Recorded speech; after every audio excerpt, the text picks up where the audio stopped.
আসসালামু আলাইকুম everyone, welcome to my channel another new blog video. তো আপনারা অনেকে আমাকে প্রশ্ন করেন যে ভাই আপনি কম্পিউটার কয় টাকা দিয়ে বানাইছেন। তো আজকে এই বিষয়টা নিয়ে আমি একটু কথা বলবো যে আমি কয় টাকা দিয়ে কম্পিউটার তৈরি করলাম। আর আগে একটু দেখা আমার কম্পিউটার তো আপনাদেরকে দেখাই। এই যে এটা হচ্ছে আমার কম্পিউটার, আর এটা হচ্ছে সিপিইউ, মানে এটার মধ্যে আমার বেশি টাকাই খরচ হয়েছে। আর মনিটরের দাম কিন্তু অতটা বেশি না, তো মোটামুটি এটার ভিতরে অনেক টাকা খরচ। আর আজকে আমি দেখাবো আপনাদেরকে যে কী কী দিয়ে তৈরি করলাম। আর ক্যাশ মেমোটা আমি দেখাই, একটু ওয়েট করেন। আর যারা চ্যানেলটি এখন সাবস্ক্রাইব করেনি এবং দ্রুত চ্যানেলটি সাবস্ক্রাইব করে দেন। আর যারা এখনও একটি কমেন্ট অবশ্যই একটা যারা যারা কমেন্ট করেন এখন অবশ্যই একটি কমেন্ট করে যাবেন। একটু ওয়েট করুন, অনেক ঝামেলার মধ্যে রাখছিলাম তো।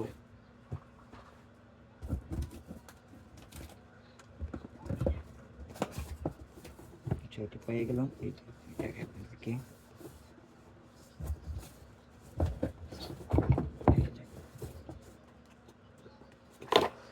রাইজন, এই যে এই যে আপনারা দেখেন মাদারবোর্ড, মানে এটা অনেকটা দামি মাদারবোর্ড, প্রায় এটা দাম অনেক। মেমোটা দেখেন আপনাদের থাকি। আর এটা হচ্ছে আপনার যে আমার একটা সাউন্ড বক্সের বক্স। আর নেক্সটে দেখাবো আমি আপনাদেরকে এই সাউন্ড বক্স আর কি ওটার সাথে এটা। তো আরও অনেক কিছু আছে ভিতরে, তো এগুলা নামানো সম্ভব হচ্ছে না, ভিডিওটা অনেক লং হয়ে যাচ্ছে। সে কারণে আমার ক্যাশ মেমোটা আমি একটু দেখি আপনাদের একটু লোজে নিয়ে। এই দেখেন আমি ঠিকানাটা একটু লুকিয়ে রাখছি, কিছু মনে করবেন না। আচ্ছা আমি একটু আপনাদেরকে পড়ে শুনি।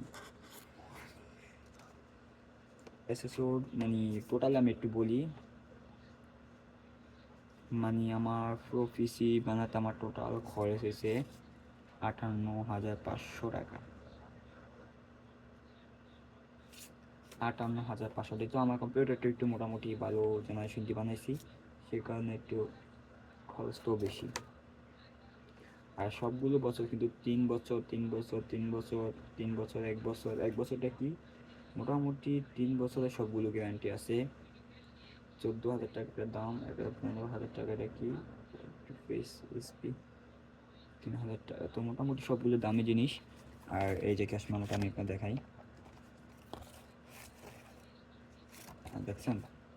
তো আজকে ভিডিওটি এই পর্যন্ত, সবাই ভালো থাকবেন এবং সুস্থ থাকবেন। আর যারা আমার চ্যানেলটি সাবস্ক্রাইব করেন অবশ্যই চ্যানেলটি সাবস্ক্রাইব করে দিবেন। আসসালামু আলাইকুম।